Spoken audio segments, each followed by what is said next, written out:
Hay un hombre que realmente ha hecho mucha polémica en México con un artículo publicado en el Le Monde en París, y me refiero a Frédéric Saliba, que él es el autor de esta hiperpresidencia de López Obrador, esta que electriza a las elecciones, y que me da muchísimo gusto el poder saludar esta mañana. Frédéric, ¿cómo estás? Buenos días. Buenos días, Pedro. Me da como siempre mucho gusto saludarte. ¿Pensaste que iba a tener el impacto que has visto reflejado en México sobre lo publicado? Para ser honesto contigo, no, para nada. Y me sorprendió un poco este revuelto.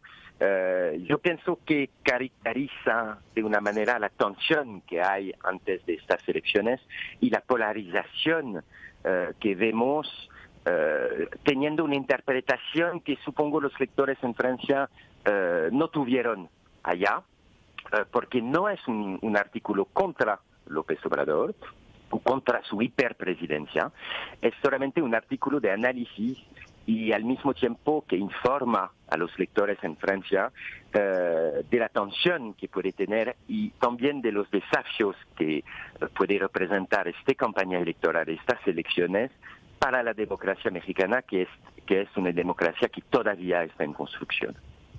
Hemos visto el curso de algunos países en América Latina que tuvieron un preámbulo similar al que hoy está teniendo México, y hablo de lugares como Venezuela, hablo de lugares como Bolivia, hablo de lugares como Nicaragua.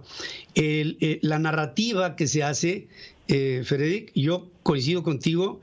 Yo pienso que no se hizo ningún juicio de opinión, solamente se dio un recuento de hechos que son contundentes y lo que tiene que llevarnos, sí creo que ese fue el efecto en México, nos lleva a la recapitulación de lo que pudiera ser un evento similar a los países citados.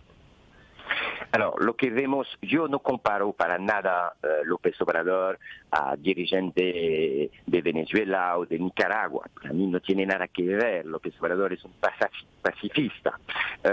Lo que podemos ver, en contrario, es la construcción de una democracia y instituciones y organismos autónomos que juegan un forma de rol de contrapeso hacia el Ejecutivo, y este tipo de instituciones, obvio en un contexto mexicano hay un pasado, hay un régimen del PRI que se perpetuó y que se perpetuó con este tipo de instituciones, obvio, pero en una democracia joven hay una necesidad de tener organismos autónomos que además son apoyados por la sociedad.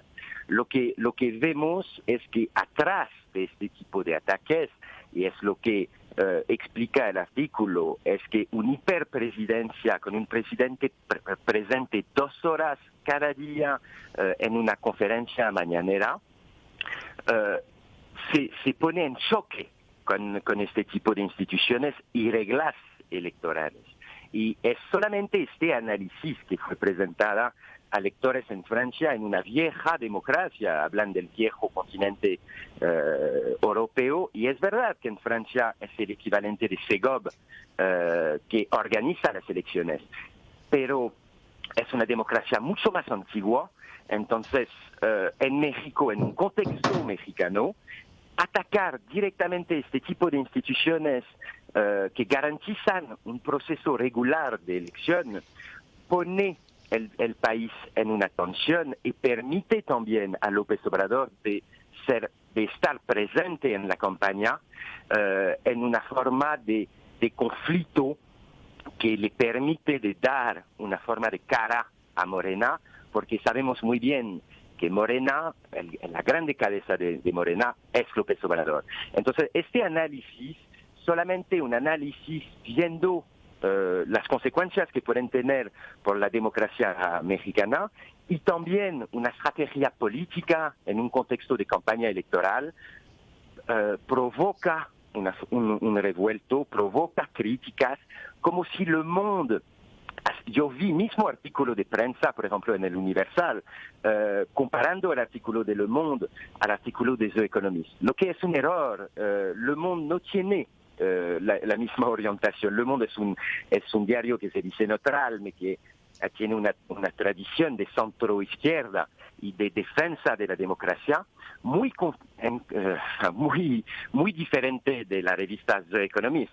Y la asociación de los dos sería que cualquier persona que critica o analiza un riesgo para la democracia mexicana es un opositor a López Obrador. Y este tipo de polarización es peligroso en una democracia.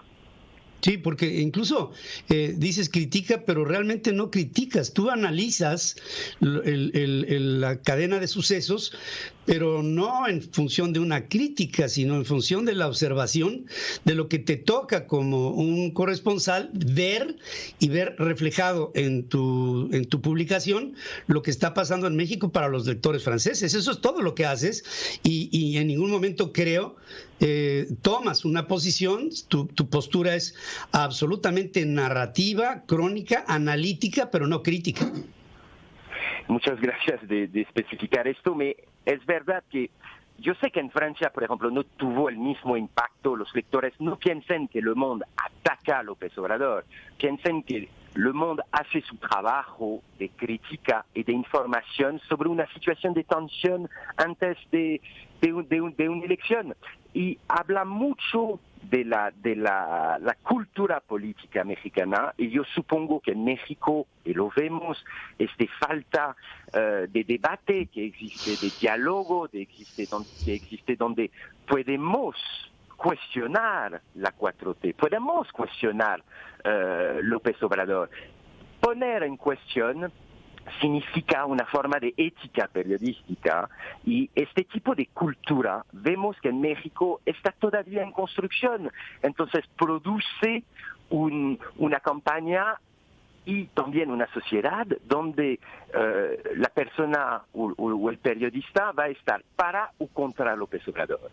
Y claro, existe una tercera vía, y la tercera vía es de observar una situación. Y le aseguro que Le Monde no tiene ningún interés económico en México. La idea es de informar sobre una situación donde hay una tensión política. 4T se hace en oposición, y esta oposición a un momento puede pasar una línea que se llama regla de la democracia, y estas instituciones, obvio que no es inocente de atacar una institución electoral antes de algunos días antes de una elección tan importante como la tenemos ahora.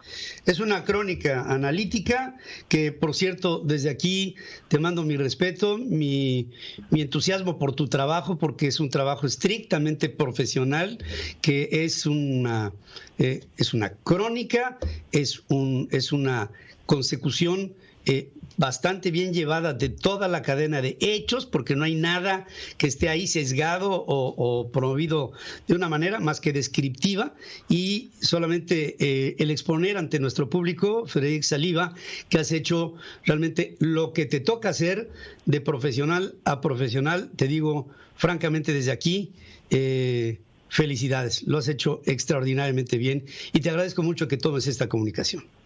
Muchas gracias, Pedro. Muchísimas gracias. Te mando un abrazo y gracias.